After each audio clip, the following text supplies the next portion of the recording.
Good morning बच्चों। Class 12 की chemistry की क्लास में आज हम बात करेंगे स्ट्रक्चरल आइसोमेरिज्म। बेटा इससे पहले वाली क्लास में आपको आइसोमेरिज्म इन कॉम्प्लेक्स कंपाउंड के बारे में जानकारी दी गई थी और उसके टाइप्स क्लासिफिकेशन के बारे में बताया गया था। उसी को आगे बढ़ाते हुए, उसी लेक्चर को कंटिन्यू करते हुए आज हम बात करेंगे स्ट्रक्चरल आइसोमेरिज्म। स्ट्रक्चरल आइसोमेरिज्म अगर कॉम्प्लेक्स कंपाउंड में देखा जाएगा तो चार तरीके के मेन होते हैं बेटा। First one is ionization isomerism, second is coordination isomerism, third is hydrate isomerism and fourth is linkage isomerism. ये चार तरीके के इम्पॉर्टेंट आइसोमेरिज्म हैं जो कि कॉम्प्लेक्स कंपाउंड के स्ट्रक्चरल आइसोमेरिज्म की कैटेगरी में इन्वॉल्व किए गए हैं। तो चलिए देखते हैं एक एक करके कि ये किस तरीके से आइसोमेरिज्म को रिप्रेजेंट करते हैं। बेटा एक बात आपके दिमाग में होगी कि आइसोमेरिज्म के लिए आपको पेयर का होना ज़रूरी है। किसी सिंगल कंपाउंड से आप आइसोमेरिज्म ऑब्टेन नहीं कर सकते हैं, तो कहीं ना कहीं हमें कंपेयर करना होता है और उसके लिए हमें एक पेयर चाहिए।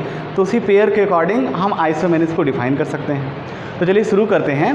सबसे पहले हम बात करेंगे बेटा आयोनाइजेशन आइसोमेरिज्म। आयोनाइजेशन आइसोमेरिज्म का मतलब होता है अगर हम कॉम्प्लेक्स कंपाउंड को आयोनाइज करते हैं तो क्या होता है बताइए। अगर किसी भी कॉम्प्लेक्स कंपाउंड को आयोनाइज किया जाएगा बेटा तो क्या होगा, उसमें से एक कॉम्प्लेक्स आयन और दूसरा सिंपल आयन का फॉर्मेशन होगा। बहुत पहले ही बताया गया, आप लोग जानते भी हैं। तो यहाँ पर देखो बेटा आयोनाइजेशन आइसोमेरिज्म में ऐसा होता है कि अगर कंपाउंड को देखिए दोनों में एलिमेंट्स बराबर ही हैं, ठीक है ना। तो इसमें होता क्या है, जब कंपाउंड को हम आयोनाइज करते हैं चाहे किसी सॉल्वेंट के थ्रू या इसको एक्वस मीडियम में डिज़ोल्व करते हैं और डिज़ोल्व होने के बाद में अगर वो डिफरेंट टाइप के आयंस को जनरेट करती हैं तो उस तरह के आइसोमेरिज्म को बोलते हैं आयोनाइजेशन आइसोमेरिज्म। इसमें देखो बेटा इस कंपाउंड में इसको आयनाइज कराएंगे तो यहाँ पर ब्रोमीन निकलेगा, ब्रोमीन आयन के फॉर्म में निकलेगा और यहाँ पर सल्फेट आयन के फॉर्म में निकलेगा। तो दोनों का मॉलिक्यूलर फार्मूला तो सेम है, लेकिन यहाँ पर जो आयोनाइजेशन के बाद आयंस जनरेट हो रहे हैं वो डिफरेंट हैं। इसी के कारण इसमें आइसोमेरिक प्रॉपर्टी जनरेट होती है और इस तरह के कंपाउंड को हम बोलते हैं आयोनाइजेशन आइसोमेरिक कंपाउंड। बात समझ में आ गई।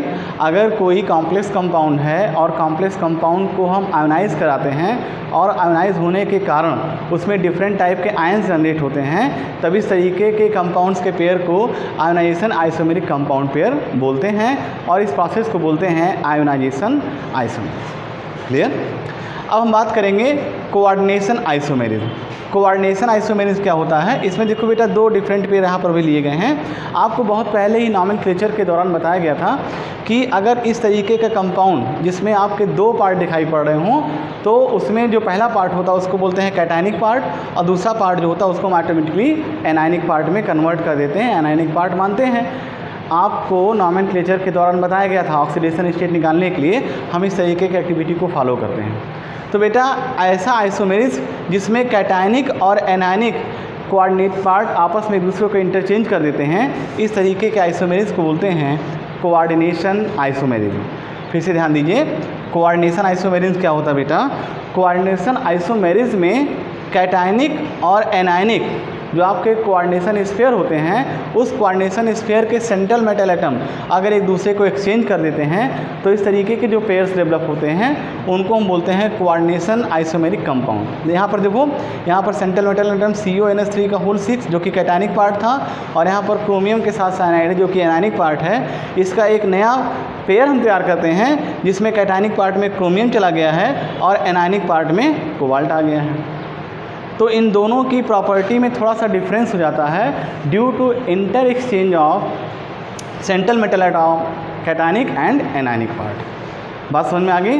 दोनों के आपके जो डेफिनेशन है, आइसोमेरिक जो डेफिनेशन है उसमें केमिकल फार्मूला आपका मॉलिक्यूलर फार्मूला तो सेम है, लेकिन दोनों की प्रॉपर्टीज़ बदल जाती हैं। तो प्रॉपर्टीज़ क्यों बदल रही हैं, क्यों आइसोमेरिज्म डेवलप हो रहा है, उसका रीज़न आप बता रहे हैं कि कैटायनिक और एनायनिक पार्ट के जो सेंट्रल मेटल एटम होते हैं वो आपस में एक्सचेंज हो जाते हैं, जिसकी वजह से ये कोऑर्डिनेशन आइसोमेरिज्म को क्रिएट करते हैं। बात समझ में आ गई। फिर आगे बढ़ेंगे, अगला देखेंगे हाइड्रेट आइसोमेरिज्म। ये हाइड्रेट आइसोमेरिज्म का एग्जांपल पहले भी आप पढ़ चुके हैं, वार्नर थ्योरी में इसको डिस्कस कर चुके हैं। हाइड्रेट आइसोमेरिज्म में होता क्या है, कोऑर्डिनेशन स्फीयर के अंदर और बाहर अगर डिफरेंट नंबर में वाटर मॉलिक्यूल प्रेजेंट होते हैं, ठीक है, केमिकल मॉलिक्यूलर फार्मूला देखा जाए तो सेम होगा, लेकिन जो आपका वाटर मॉलिक्यूल होगा, जो वाटर मॉलिक्यूल की संख्या होगी वो कोऑर्डिनेट स्फीयर के अंदर और बाहर डिफरेंट टाइप की हो जाती है, अलग अलग हो जाती है, तब इसके कारण जो आइसोमेरिज्म जनरेट होता है उसको हम बोलते हैं hydrate isomerism. Hydrate isomerism basically hydration के थ्रू जनरेट होता है, और हाइड्रेशन के थ्रू इसमें जो number of molecules of water होते हैं वो डिफरेंट हो जाते हैं in the coordination sphere and outside of coordination sphere. तो इसकी वजह से जो आइसोमेरिक प्रॉपर्टी डेवलप होती है उसको हम बोलते हैं हाइड्रेट आइसोमेरिज्म। क्लियर? अब हम लोग आएंगे लास्ट टाइप में। यहाँ पर देखिए इसका नाम रखा गया लिंकेज आइसोमेरिज्म। बेटा लिंकेज आइसोमेरिज्म में बेसिकली जो एम्बीडेंटेट लिगेंड होते हैं वो पार्टिसिपेट करते हैं। एम्बीडेंटेट लिगेंड के बारे में भी आपको टाइप्स ऑफ लिगेंड में डिस्कस किया गया है। जब क्लासिफिकेशन ऑफ लिगेंड वाला आप लेक्चर देखेंगे वहाँ पे बताया गया है कि एम्बीडेंटेट लिगेंड होता क्या है। तो आप लोग बताएंगे कमेंट बॉक्स में कि एम्बीडेंटेट लिगेंड क्या होता है। यहाँ पर देखिए, अगर कोई कॉम्प्लेक्स कंपाउंड जिसमें लिगेंड तो सेम हो, एक ही जैसे लिगेंड्स हों, लेकिन लिगेंड्स का जो जुड़ने वाला एंड है जिसके साथ वहाँ पर बॉन्ड का फॉर्मेशन होगा, कोवेलेंट बॉन्ड का फॉर्मेशन होगा, वो डिफरेंट टाइप के हो जाते हैं, तब इस तरीके के आइसोमेरिज्म को बोलते हैं लिंकेज आइसोमेरिज्म। नाम से क्लियर हो रहा है लिंकेज। लिंकेज का मतलब जो आपका लिगेंड होता है, लिगेंड का नेचर कैसा हो, एम्बीडेंटेड, मतलब वो दो तरफा साइड रखता हो लेकिन जुड़ता हो किसी एक साइड से। ऐसे लिगेंड्स जिसमें डोनर आइटम टू साइड्स में हो लेकिन किसी एक साइड से वो जुड़ता हो। क्यों एक साइड से जुड़ता है, कैसे जुड़ता है, इसके बारे में आपको जानकारी दी जा चुकी है।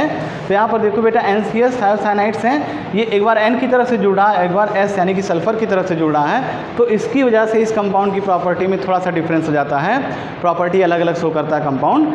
तो इस तरीके के आइसोमेरिज्म को बोलते हैं लिंकेज आइसोमेरिज्म। तो बेटा आइसोमेरिज्म कॉम्प्लेक्स कंपाउंड का जो टॉपिक था उसमें सबसे पहला पार्ट आपको बताया गया जिसका नाम था स्ट्रक्चरल आइसोमेरिज्म। उम्मीद है आपको ये चीज़ें यहाँ पर समझ में आई होंगी। अगर कहीं कोई प्रॉब्लम होती है तो आप कमेंट बॉक्स में या PSS में इसको कंसीडर कर सकते हैं।